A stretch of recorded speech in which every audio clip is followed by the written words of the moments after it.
ഏതായാലും ന്യൂയോർക്കിൽ നിന്നൊരു സന്തോഷ വാർത്തയുണ്ട് കേട്ടോ. അവിടുത്തെ മേയർ സൊഹ്റാൻ മംദാനി കേരളത്തിലേക്ക് വരുന്നു എന്നാണ് ഏറ്റവും അവസാനം കിട്ടിയ വാർത്ത.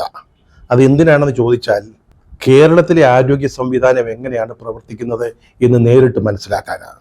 എന്നിട്ട് ന്യൂയോർക്കിലെ ആശുപത്രികൾ, ചികിത്സാ കേന്ദ്രങ്ങൾ നമ്മുടെ തിരുവനന്തപുരം മെഡിക്കൽ കോളേജിന്റെ നിലവാരത്തിലേക്ക് ഉയർത്തും.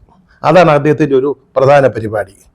ഇവിടുത്തെ കമ്മ്യൂണിസ്റ്റുകാർ, CPM-കാരും CPI-കാരും ഒക്കെ പറയുന്നത് മംദാനി കമ്മ്യൂണിസ്റ്റ് ആണെന്നാണ്. ചില PDP-കാരെ പറയുന്നുണ്ട് മദനിയുടെ കുടുംബത്തിൽ പെട്ടതാണെന്ന്. എന്തായാലും അദ്ദേഹം തിരുവനന്തപുരം വിമാനത്താവളത്തിൽ ഇറങ്ങിയാൽ അവിടെ നിന്ന് വലിയ സ്വീകരണ ഘോഷയാത്ര ഉണ്ടാവും.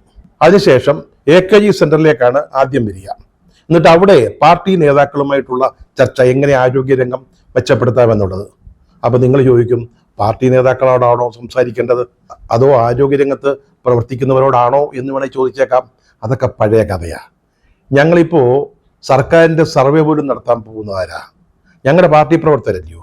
ഞങ്ങളല്ലയോ ലിസ്റ്റ് കൊടുക്കുന്നത്? അവരല്ലയോ സർവേ നടത്തുന്നത്? അതുപോലെ തന്നെ മംദാനി വന്നിട്ട് AKG സെന്ററിൽ പാർട്ടി നേതാക്കളുമായിട്ട് ഇക്കാര്യത്തിൽ ചർച്ച നടത്തും. പിന്നീട് ആശുപത്രികൾ സന്ദർശിക്കും. വീണ ജോർജിനെ കാണും, നമ്മുടെ മെഡിക്കൽ രംഗത്തെ പ്രഗത്ഭരെ കാണും. എന്താണേലും ന്യൂയോർക്കിലെ ആശുപത്രികൾ ഇനി തിരുവനന്തപുരം മെഡിക്കൽ കോളേജിന്റെ ഒരു നിലവാരത്തിലേക്ക് ഉയർത്താതെ മംദാനി അടങ്ങുന്ന പ്രശ്നമില്ല.